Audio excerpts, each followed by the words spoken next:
First thing I started doing was just crying. I was just crying on and off for like hours throughout the day. It's been an emotional 24 hours for Malalai Shirzada, the owner of the small pop-up store, Salema Vintage. It wasn't just heartbreaking. It felt like, it felt like a personal attack. The theft happened after she came back from a vintage show on Sunday and parked a U-Haul outside her Magnolia home with much of her merchandise in it.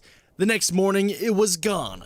But just a couple hours later, the U-Haul was found at Mount Pleasant Cemetery in Queen Anne. A Good Samaritan had called it in, and it was the second U-Haul within 2 weeks that someone had abandoned at the cemetery.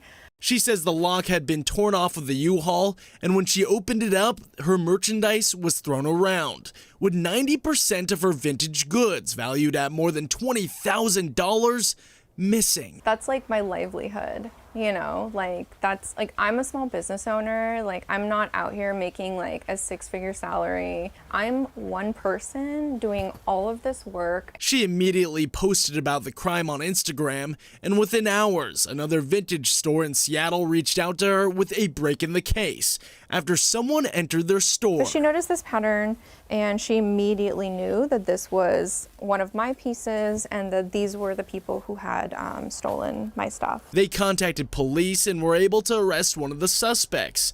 Police say this is still an ongoing investigation and did not say if this case is related to the other abandoned U-Haul at Mount Pleasant Cemetery. Between my crying spells and my just feeling of devastation, it's just felt so good to have community. In Seattle, Brady Wakayama, King 5 News.